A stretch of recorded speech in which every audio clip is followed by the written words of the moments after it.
అన్న నమస్తే. నమస్తే అన్న. ఏం చేస్తుంటారే? నేను టీచర్ని, ప్రైవేట్ టీచర్. ప్రైవేట్ టీచరా? ప్రైవేట్ స్కూల్లో టీచరు? ప్రైవేట్ స్కూల్లో టీచర్. Okay okay. అంటే గవర్నమెంట్ ట్రై చేయలేదన్న ఈ 10 ఏళ్ల కాలంలో? కేసీఆర్ అయిపోయింది.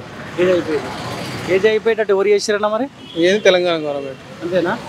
కేసీఆర్ ఇస్తే మీరు ఒక గవర్నమెంట్ ఎంప్లాయీ ఉంటుండేనా? అది 2008 అప్పుడు నోటిఫికేషన్, అప్పుడు తెలంగాణ ఉద్యమం జరుగుతున్నాయిగా, ఆ 3 సంవత్సరాలు ఏది లాస్ అయిపోయింది. ఉద్యమం జరిగితే ఆ 3 సంవత్సరాలు జాబ్ వచ్చేది. అంతే. ఒక ఛాన్స్ మిస్ అయింది అప్పుడు 20 మార్కులతో మిస్ అయ్యి మళ్ళీ ఛాన్స్ రాలేదు. ట్రై చేసే అవకాశం లేదు ఇప్పుడు? ఇక లేదు, 40 సంవత్సరాలు. ఓకే. ఏం మారింది నల్గొండ? చాలాసార్లు మీరు ఇక్కడ రెడ్డిలకు అవకాశం ఇస్తారు ఓపెన్గా మాట్లాడుకుంటే. ఏం మారిందని నల్గొండ ఏమన్నా మారినట్టు కనిపిస్తా ఉందా? మారిందంటే ఉందనే అంత ఏం లేదు. ఉన్నది రోడ్లు అంటే గవేనా. ఇప్పుడు కోమటిరెడ్డి వెంకరెడ్డి ఏం చెప్తారంటే, అరే మాకే అవకాశం ఇవ్వాలి, మా కుటుంబానికి అవకాశం ఇవ్వాలి, నేనే చేసిన డెవలప్మెంటు, సపోజ్ రోడ్లు కావచ్చు, నేనే చేసిన అని చెప్తుండు. ఎమ్మెల్యే అయ్యిండు, మళ్ళీ మంత్రి అయ్యిండు. ఇప్పుడు ఏమైనా వేయగలిగిండు స్పెషల్గా? రోడ్లు అంటే ఏ గవర్నమెంట్ వచ్చినా చేసేది అన్న, బీజేపీ వచ్చినా చేస్తుంది రోడ్లు, అది కంపల్సరీ. అంతా నితిన్ గడ్కరీ పుణ్యమైన రోడ్లు ఇవన్నీ. వెంకరెడ్డి చేయలేదు ఆయన? వెంకరెడ్డి ఏం లేదు. ఓకే. ఎట్లుంది కాంగ్రెస్ పరిపాలన పైన పబ్లిక్ ఏమనుకుంటారు? 130 రోజులు దాటింది కదా, ఎట్లా ఉంది? ఏమన్నా మార్పు కోరుకున్నాం, కేసీఆర్ పోతేనే మారుతుంది అనుకున్నాం, ఏమన్నా ఆ మార్పు దిశగా రేవంత్ రెడ్డి చేస్తున్నట్టు అనిపిస్తా ఉందా? ఏం లేదన్న, అది ఫ్రీ బస్ అంటే మళ్ళీ తీసేస్తుండేగా. ఇప్పుడు కరెంటు బిల్లు అది అంటూ 200 యూనిట్లు, అది కూడా లిమిట్. ఇప్పుడు ఇంత వస్తేనే మళ్ళీ వాళ్ళకు 200 యూనిట్లు ఫ్రీ అని పెడుతూనే ఉండు. అనౌన్స్మెంట్ ఇచ్చినట్టుంది పేపర్లో.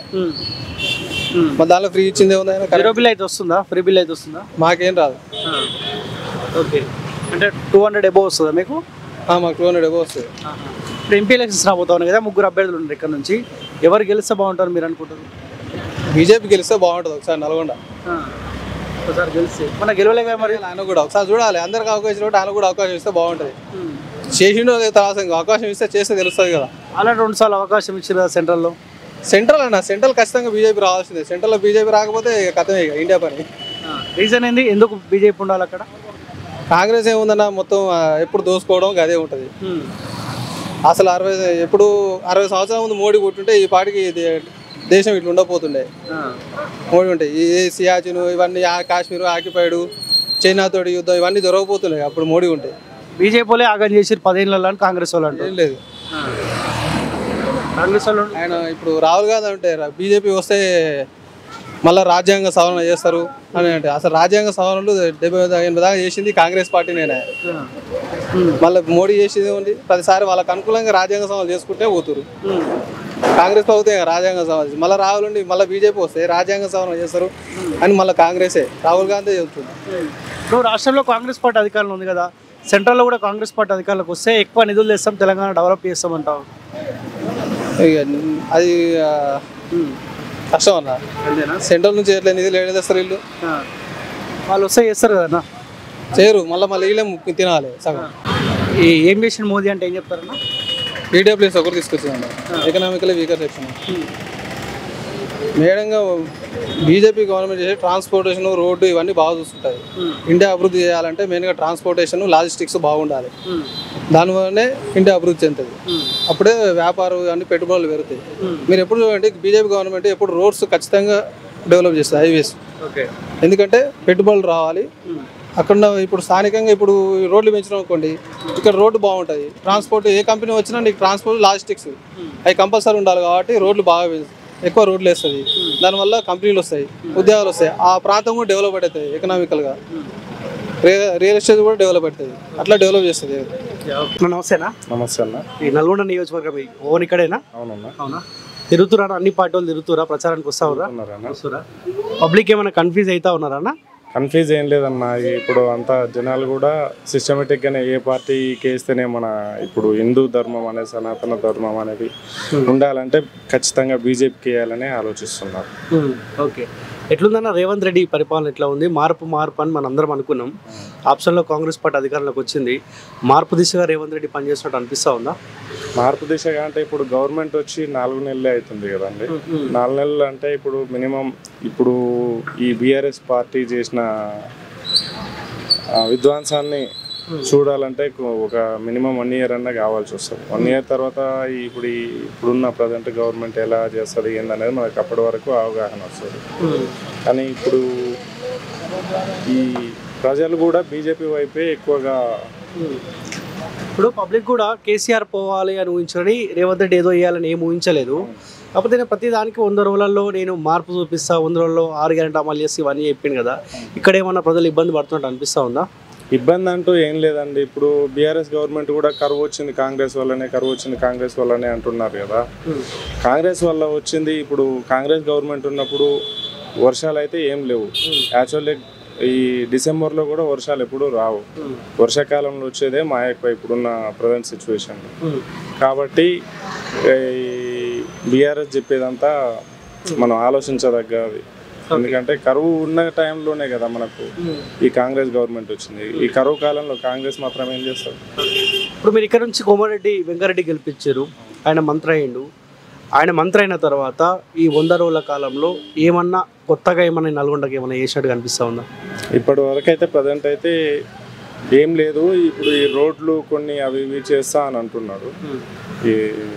చేస్తారేమో చూడాలి. ఇప్పుడు వాళ్ళు పాత అప్పులు కట్టుకోవడానికే సరిపోతుంది కదా టైం అంతా. ఇప్పుడు కావాలంటే కొంచెం టైం పడుతుంది కాంగ్రెస్ కూడా. ఓకే, ఇప్పుడు ఎంపీ ఎలక్షన్స్ రాబోతూనే 3 అభ్యర్థులు కనిపిస్తూ ఉన్నారు. సైదిరెడ్డి హుజూర్నగర్ మాజీ ఎమ్మెల్యే, రఘువీరెడ్డి జానారెడ్డి కొడుకు, ఇంకొక ఆయన కంచర్ల కృష్ణారెడ్డి భూపాలరెడ్డి వాళ్ళ బ్రదర్. ముగ్గురులో ఎవరు బెటర్ అని మీరు అనుకుంటా ఉన్నారు? నాకు తెలిసి అయితే బీజేపీ కేసేనేమో కొంచెం బెటర్ ఏమో అనిపిస్తుంది. రీజన్ ఏందన్నా? రీజన్ ఏంటంటే ఇప్పుడు ఈ ముస్లిం ప్రాబల్యం అనేది ఎక్కువగా ఉంటుంది. బీజేపీ కేసు ఏంటంటే మన 80% ఉన్న భారతదేశంలో 80% ఉన్న హిందూస్కు కొంచెం మనం ఇట్లా హిందూ ధర్మం అనేది ఇట్లా నిలబడాలంటే ఖచ్చితంగా బీజేపీ చేయాల్సి వస్తుంది. బీజేపీ అనగానే ఇదే మత విద్వేషాలు రెచ్చగొడుతుంది, హిందూ ముస్లిం అది చిచ్చు పెడుతుంది, ఈ చర్చ జరుగుతూ ఉంది కదా. సో ఒకవేళ బీజేపీ వస్తే ఇలాంటి విధ్వంసం ఏమైనా జరిగే అవకాశం ఉంటుంది? అట్లాంటిది అంటూ ఏం లేదండి. ఇప్పుడు మన గుళ్ళు గోపురాలు మనం ఇంతకుముందు సంవత్సరాలలో మనకు పుట్టకపోవచ్చు. ఇంతకుముందున్న సంవత్సరాల్లో మన గుళ్ళను గోపురాలను ఎన్నో విధ్వంసం చేసి మసీదులుగా అట్లా చేశారు కదా. ఇప్పుడు మళ్ళీ బీజేపీ వచ్చిన తర్వాత 500 సంవత్సరాల నుంచి కానీ రామ మందిరం ఇవాళ అయిందంటే అది ఎవరి వల్ల అవుతుంది? మన మోడీ వల్లనే కదా, బీజేపీ వల్లనే కదా అయింది. అట్లాంటి ఎన్నో గుళ్ళు ఇప్పుడు మళ్ళీ పునర్నిర్మాణం కావడానికి కారణం మోడీనే కదా. మరి మన హిందూ ధర్మాన్ని మనం కాపాడుకోవాలి. కాంగ్రెస్ ఏమన్నది మనకు కావాల్సింది గుళ్ళు ఇవి కాదు, మనకు కావాల్సింది విద్య కావాలి, వైద్యం కావాలి, ఉపాధి కల్పన కావాలి, ఇవన్నీ అంటా ఉన్నారు. సో బీజేపీ ఏమైనా గుళ్ళ మీద రాజకీయం చేస్తుంది, దేవాలయాల పేరు ఎప్పుడు రాజకీయాలు చేస్తుంది, ఇది అంతా బంధం కూడా ఉంది కదా. అట్లాంటివి ఏం లేదండి. కాంగ్రెస్ కూడా ఇప్పుడు హిందూ దానికి వ్యతిరేకమని ఏం కాదు. కాంగ్రెస్ కూడా హిందూ ధర్మం మీద ఎంతో అంత అవగాహనతో ఉంది. ఇప్పుడు రేవంత్ రెడ్డి గారు కూడా ఏమంటుండు, ఇప్పుడు మనకు మనసులో ఉండాలి, మొక్కుకోవాలని ప్రత్యేకంగా గుళ్ళకు పోని అవసరం లేదు అని అన్నాడు కదా. మనం గుడికి పోతేనే ఇప్పుడు షాప్లో ఇది ఉంది, ఇది కూడా గుడి అన్నట్టే కదా మనకు. ఇక్కడ మనసులో మొక్కుకొని మనం జయ శ్రీరామ్ అని మనసులో అనుకున్నాం అనుకోండి, అది కూడా గుడి అన్నట్టే కదా. మన గుండెనే ఒక గుడి, దానికి ప్రత్యేకంగా గుడి పోని అవసరం లేదని చెప్పిండు. కానీ హిందూ వ్యతిరేకి కాదు రేవంత్ రెడ్డి గారు. మీరు ఇక సైదిరెడ్డి కోటేస్తారా ఆయనకైనా? పరిచయమేనా మరైనా? పరిచయం లేదండి, మాకు కోమటిరెడ్డి వెంకరెడ్డి గారే మాకని. వీళ్ళు రఘువీర్ రెడ్డి పరిచయం మాకు ఎప్పటి నుంచి అయినా. ఇప్పుడు కోమటిరెడ్డి వెంకరెడ్డి గారు మాకు నలుగురిలో తిరిగి పేరు పెట్టి పిలిచి అంత అన్యోన్యత ఉంది కాబట్టి కోమటిరెడ్డి వెంకరెడ్డి గారికి మాకు అభిమానం కోమటిరెడ్డి వెంకరెడ్డి గారు. ఎమ్మెల్యే ఎలక్షన్లప్పుడు ఎప్పుడైనా మేము కాంగ్రెస్గా ఓటేస్తాం. ఎంపీ ఎలక్షన్స్కి వచ్చేసరికి మనం ఈ మోడీ వైపు చూడాల్సి వస్తుంది. ఓకే, మన అసెంబ్లీలో కాంగ్రెస్కి సపోర్ట్ చేసి కాంగ్రెస్ సపోర్ట్ చేసాం ఖచ్చితంగా. ఓకే, ఇప్పుడు ఎంపీ ఎలక్షన్ కాబట్టి బీజేపీ ఉండాలని. అవును. ఏం పేరమ్మా పేరు? రేణుక. ఓకే, ఈరోజే షాప్ ఓపెనింగ్? అవును, ఈ రోజే ఓపెన్ చేస్తున్నాం. ఓకే, ఇప్పుడు కాంగ్రెస్ పార్టీ అధికారులకు వచ్చి 130 రోజులు అవుతా ఉంది కదా, ఎట్లుందమ్మా రేవంత్ పరిపాలన పైన మహిళలు ఏమనుకుంటారు? ముఖ్యంగా మహిళలు అనుకుంటున్నారు కదా, ఇప్పుడు 0 వడ్డీ అని చెప్పి అంటున్నారు పొదుపు సంఘాలు, కానీ అది నమ్మకం అనేది లేదు మాకైతే. ఎందుకంటే యాజ్ టీజ్గా బ్యాంక్ వాళ్ళు ఏం చేస్తారంటే ఖచ్చితంగా మా దగ్గర వసూలు చేస్తూనే ఉంటారు. మేము యాజ్ టీజ్ ఎప్పుడు ఎట్లా కట్టుకుంటున్నాం అట్లే కట్టుకుంటాం. కానీ అది బిల్లు పడ్డప్పుడు చూసినప్పుడు ఇప్పుడు ఆల్రెడీ కేసీఆర్ పరిపాలన ఏమైంది, కొంతమంది బిల్స్ మాకు ఇప్పుడు స్కూల్ బట్టలు కానీ స్కూల్ ఫండ్స్ కానీ ఏమైనా కట్టినాం కానీ అవన్నిటికీ తొందరలో రిలీజ్ కాలేదు, ఇంకా కూడా వస్తాయనే ఆశ లేదు. అది వాటి గురించి అవే లేవు, ఇవి కూడా అవి ఆల్రెడీ అడుగున పడిపోయినాయి.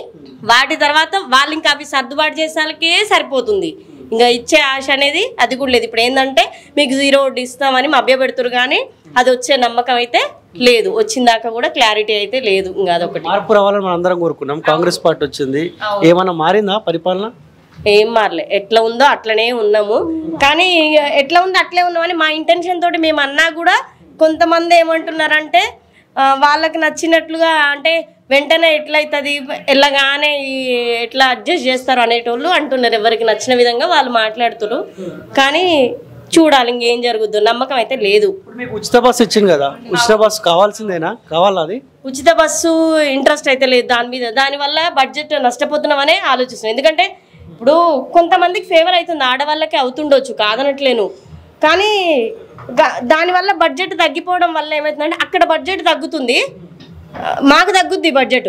ఇప్పుడు మళ్ళీ మాకు నిత్యావసర సరుకుల దగ్గర ఆటోమేటిక్గా మాకు ఒక్కొక్కటి రెట్టింపు అవుతుంది. ఇప్పుడు అక్కడ ఎట్లయినా మా చేతుల నుంచి పోయేది, మేము పెడితేనే మళ్ళీ అక్కడి నుంచి ఫండ్స్ వస్తాయి, ట్యాక్స్ రూపంలో అన్నిట్లో వెళ్తాయి. కాబట్టి ఏది అవైతే కరెక్ట్ కాదని అనుకుంటాను ఉచిత బస్సు కంప్లీట్గా. నేనైతే నా ఇంటెన్షన్ ఇంకేమొస్తున్నాయి? 6 గ్యారెంటీలు అని చెప్పిన 100 రోజుల తర్వాత ఇంకేమొస్తున్నాయమ్మా? మాకైతే ఇప్పటికైతే ఏ ఒక్కటి మా చేతికి ఒకటి ఉచిత కరెంట్ అన్నారు, అది మాకు ఒక ఇంటికైతే యాడ్ అయింది, అదొక్కటి యాడ్ అయింది. ఉచిత బస్సు అన్నారు, అది ఇంకా యూటిలైజ్ చేసుకునేటోళ్ళు చేసుకుంటారు, మ్యాక్సిమం జాబర్స్ వాడుకుంటారు, వాళ్ళకి బెనిఫిట్స్ వస్తాయి.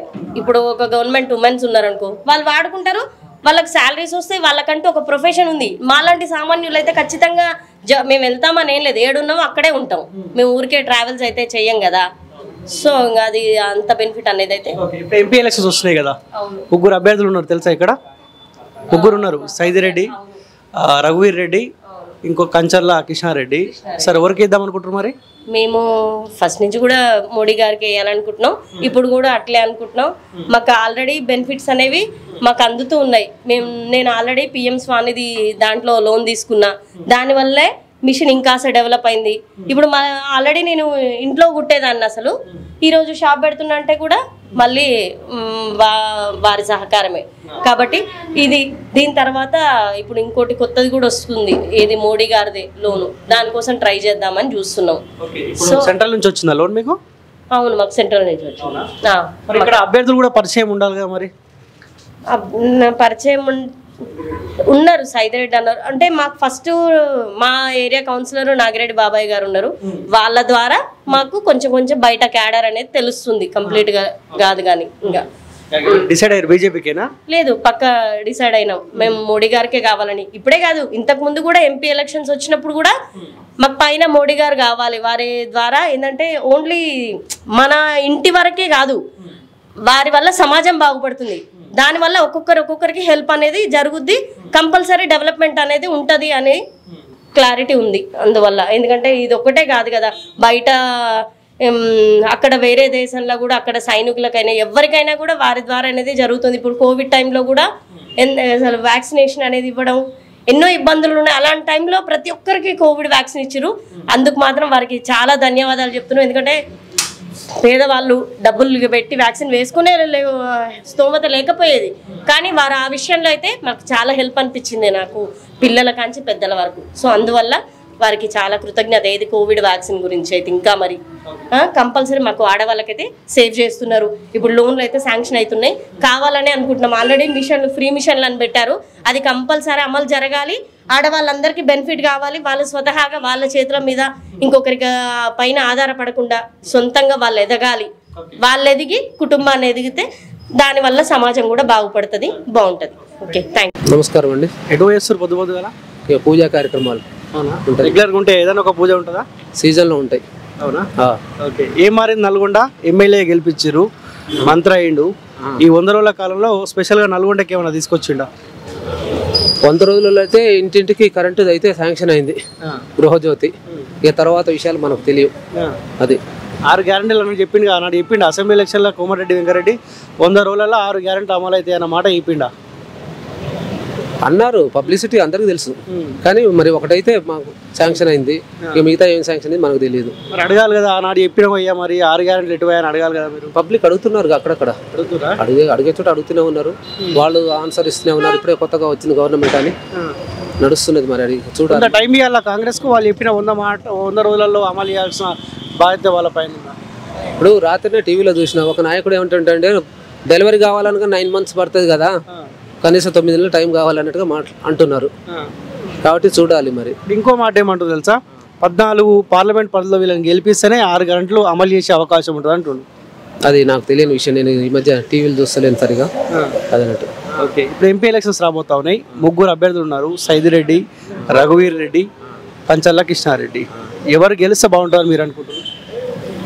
దేశభక్తి దైవభక్తి కలిగినటువంటి ప్రజలను ప్రజారంజకంగా పరిపాలించే వాళ్ళు ఎవరైనా వస్తే మంచిగా ఉంటుంది.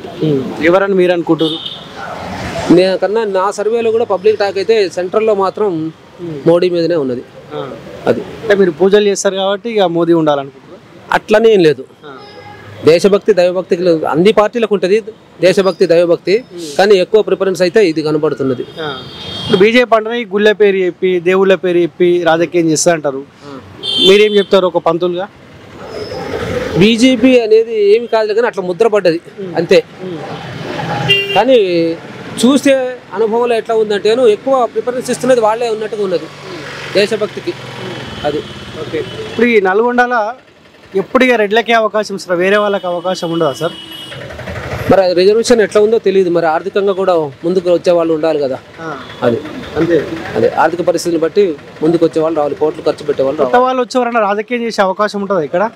ఇక ముందు ముందు జనాభాలో మార్పు వస్తున్నది కదా, వస్తుండొచ్చు భవిష్యత్తులో. సో మీ అంచనా బీజేపీ ఉండాలి సెంట్రల్లో? ఇప్పుడైతే ఉన్న 2 పార్టీలు మెయిన్ పార్టీలు అవే ఉన్నాయి. అదేమో కాంగ్రెస్ పార్టీలో చాలా రోజుల నుంచి పరిపాలన చేశారు. సరే ఇప్పుడు ఎందుకో కానీ మొత్తం మీద అయితే ప్రపంచం మొత్తంలోనే మోగుతున్నది మోడీ పరిపాలన అనేది. చూడాలి ఇక ముందు ముందు కూడా. అలా నమస్తే. నమస్తానా. ఇంకా స్టార్ట్ కాలేదు గిరాకీ? ఇప్పుడు స్లో ఉందని, ఎండాకాలం కదా, ఇక ఎగ్జామ్లు అయిపోయినాయి, స్లోగా ఉన్నాయి. ఉన్నాడు వస్తూనే వస్తారు ఒకటోసారి, లేకుంటే లేదు, స్లోగా ఉన్నాయి. కొంత లేట్ అయినట్టుంది మీ పని కూడా.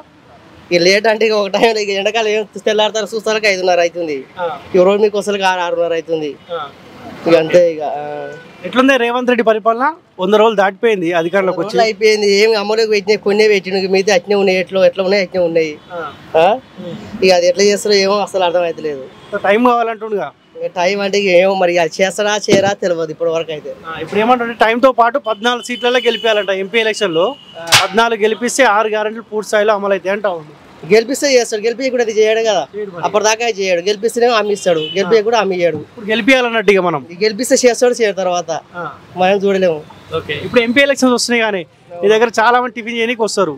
మీరు అడగకుండా వాళ్ళ రాజకీయాల గురించి మాట్లాడుకుంటారు కదా, ఏమనుకుంటారు? సెంట్రల్లో మోదీ ఉండాలా, మార్పు రావాలా? మోడీ ఖచ్చితంగా రావాలి ఈసారి. వచ్చి ఆయన రాకుండా మాత్రం ఇక అమ్మక తింటారు, ఉన్న ఇండియన్ మొత్తం అమ్మక తింటారు కాంగ్రెస్ ప్రభుత్వం.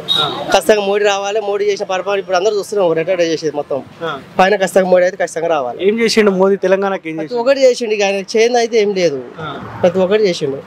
ఆయన ఉంటే మాత్రం ఏదైనా మంచి జరుగుతుంది. మోదీ కూడా గతంలో ఉద్యోగ కల్పన అని చెప్పిండు, అవన్నీ ఏం అమలు కాలేగా మరి? ఈ అమలు అయినా కాకుండా ఇక అది ఇక ఆయన గురించి మనం చెప్పవలసిన లేదు. ఇక ఏదున్నా రోడ్లు అయినా ఏదైనా సెంట్రల్ నుంచి వచ్చినాయి ఇవన్నీ. ఇదంతా నల్గొండ ఇంతవరకు అభివృద్ధి అయిందంటే ఆయన పుణ్యం అనుకోవాలి మనం అయితే. ఈయన ఏం చేయలేదు కోమటిరెడ్డి వెంకరెడ్డి మంత్రి చేసినంటే ఇప్పుడు చేస్తారు, ఇప్పుడు ఇవరకు కూడా లేవు. ఇప్పుడు ప్రభుత్వం వచ్చింది కాబట్టి ఇప్పుడు ఆయన పై నుంచి వస్తున్నా వీళ్ళు చేసింది అయితే, సెంట్రల్ నుంచి వస్తుంది కాబట్టి చేస్తారు, వీళ్ళు కూడా చేయరు.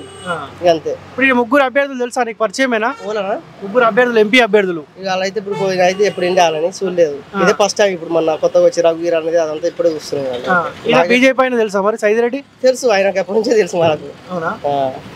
తెలుసు. ఏమంటారు చాలా మంది బీజేపీ ఉండాలంటారు ఇక్కడికి వచ్చిన వాళ్ళు? ఖచ్చితంగా వస్తే మంచిది, రావాలి ఖచ్చితంగా, రావాలి ఖచ్చితంగా. ఇప్పుడు బీజేపీ అంటేనే మత విద్వేషాలు రెచ్చగొడుతుంది, హిందూ ముస్లిం ఈ ప్రచారం జరుగుతుంది కదా, అట్లా ఉంటుందా ఇక్కడేమన్నా? అలాంటిది ఇంతవరకు అయితే ఏం లేదన్నా, మంచిగా అందరూ కలిసిమెలిసి అయితే ఉంటారు. ఇప్పుడు మన చాలా మంది అసెంబ్లీ ఎలక్షన్ లో కాంగ్రెస్ పార్టీ సపోర్ట్ చేసిన వాళ్ళు ఇక్కడ చేసిన వాళ్ళు చేసిరు, చేయని వాళ్ళు అందరూ బీజేపీ అనుకోరు, కానీ అది దగ్గరకు వచ్చి అది మోసం చేసి చాలా మంది. బీజేపీనా? ఖచ్చితంగా బీజేపీ ఎప్పటి నుంచైనా బీజేపీ వేస్తాం. అది నమస్తే. చెప్పండి సార్. మనది అన్న కిరణ్ షాపు ఎన్ని సంవత్సరాల నుంచి 5 ఏళ్ళు. 5 years నుంచి. 5 years. ఓకేనా? బానేనా? ఈ ఎండాకాలం ఎఫెక్ట్ ఏమైనా ఉందా? లేదు. బాగా నడుస్తుందా? ఓకే, ఎంతమంది వస్తారు డైలీ? ఒక కస్టమర్స్ ఒక 200-300 మంది వస్తారన్నా? 150 మంది వస్తారు. 150 మంది. 150 మందిలో కొంతమంది అన్న మీరు అడుగుంటారు, అరే ఎంపీ ఎలక్షన్స్ రాబోతా ఉన్నాయి కదా, ఎవరుంటే బాగుండని మీరు అడుగు ఉంటారు. ఏమంటారు పబ్లిక్ ఏమంటారు? ఇప్పుడు పబ్లిక్లో ఉన్న టాకు ఫస్ట్ మెయిన్ రామ మందిరం గురించి భారతదేశ చరిత్రలో కనివిన 500 సంవత్సరాల నుంచి ఎవరు చేయలేని విధంగా మోడీ గారు చేశారు. కాబట్టి ప్రతి ఒక్కరు బీజేపీ గెలుస్తారనే టాకు, ముఖ్యంగా వ్యక్తిగతంగా అది పార్టీ పరంగా చూసినా కూడా బీజేపీ గెలుస్తుంది. ఎందుకంటే కాంగ్రెస్ పరిపాలనలో మత కలహాలు అనేది ముఖ్యం, అరాచకాలు ఫస్ట్ మెయిన్ ఇంపార్టెంట్. ఈ గవర్నమెంట్లో ఏది స్కాములు కానీ ఏది ఉన్నా కూడా బట్టబయలైంది. కాబట్టి పబ్లిక్లో 99% బీజేపీ వస్తుంది. ఇప్పుడు మోదీకి కూడా 2 సార్లు అవకాశం ఇచ్చాం కదా, మార్పు వరకు కూడా తప్పేముంది?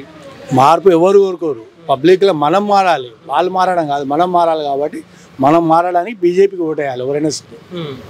మెయిన్ రామ మందిరం ఒకటి, తర్వాత వ్యక్తిగత విషయాలలో కూడా ఈ జిఎస్టీ అనేది, ట్యాక్స్లు అనేది, గ్యాస్ ఒకప్పుడు కాంగ్రెస్ గవర్నమెంట్లో మనకి 3 రోజుల నుంచి 4 రోజులు పట్టేది. ఇవాళ 1 డే 24 hours గ్యాస్ ఇంటికి వస్తుంది. ఆడోళ్ళకు అది గ్రహించి ఆడోళ్ళు దానికి వేయాలి ఓటు. ఇప్పుడు గ్యాస్ ధర పెరిగింది, పెట్రోల్ డీజిల్ ధర పెరిగింది, దానికి కారణం బీజేపీ కాదా? ధరలు పెరగడం అనేది సహజం. అది ఏదైనా 4 రోజులు అత్తకాలం, 4 రోజులు కూడల కాలం అనేది 4 రోజులు 3 నెలలే ఉంటుంది రేట్లు ఎక్కువ. ఏదనేది గ్యాస్ అన్న బంగారం 1,00,000 రూపాయలు అయింది, అలా కొందలేరా? ఏదైనా కొంత పబ్లిక్. కాబట్టి ఏంటంటే అవినీతి అనేది ఉండొద్దు, అవినీతి లేకుండా ఉంది కాబట్టి బీజేపీకి వేస్తుంది. మొన్న అసెంబ్లీ ఎలక్షన్లో మరి ఎందుకు అవకాశం లేదు బీజేపీకి? తెలంగాణ పరంగా అది అసెంబ్లీలో రాదు, కాని పని అది. బీజేపీ కావాలంటే 10 years పడుతుంది మన తెలంగాణలో రావాలంటే బీజేపీ. సెంట్రల్ గవర్నమెంట్ కాబట్టి దేశ చరిత్రలో మొత్తం కాబట్టి అది యూపీలో ఉండి యోగి ఉండు ఎన్ని అభివృద్ధులు చేస్తుండే. అలా మన దగ్గర ఏమనుందా? రాజకీయ నాయకులు మారాలి ఫస్ట్. ఓటర్స్ పైసలు తీసుకోకుండా ఓట్లు వేస్తే డెవలప్మెంట్ వస్తుంది. ఓకే, మీ ఎమ్మెల్యే మంత్రి అయిండు, ఆయన పదవి మారింది, ఏం చేసిండు? ఏమైనా చేసిండు ఆయన ఈ 100 రోజుల కాలంలో? 100 రోజుల కాలంలో అనేది మనకి తెలియదు దాని గురించి. ఎందుకంటే దేశ ఎంపీ ఎలక్షన్లో నేను చెప్పగలిగిన. ఓకే, 3 అభ్యర్థులు ఉన్నారు మరి ఇక్కడ. రఘువీర్ రెడ్డి, సైదిరెడ్డి, కృష్ణారెడ్డి ఉండు, కంచాల కృష్ణారెడ్డి. ఎవరు బెటరే 3లో? మీకు ఐడియా ఉందా వాళ్ళ గురించి? ఐడియా లేదు. బీజేపీ నా ఓటు అయితే బీజేపీకి ఇస్తా, నా పర్సనల్ అది. అభ్యర్థి గురించి కూడా తెలిసి ఉండాలి కదా మరి. తెలిసి ఉండాలంటే మనం 24 అంటే ఇంతలో ఉంటాం, బయట తిరిగితే తెలుస్తుంది. ఇదేంది పేపర్ చూస్తుంటాం కాబట్టి, వార్తలు చూస్తుంటాం కాబట్టి మనకు తెలుసు. మరి డిసైడ్ అయ్యారు బీజేపీ పక్కా. నువ్వు central government, BJP state government అనేది వ్యక్తిగతం. అది ఇంకా టైం ఉంది, అటు ఇటు ఏమన్నా అవుతారా మళ్ళీ? ఏం కాదు అది పక్కా. ఇక నువ్వు ఓకే.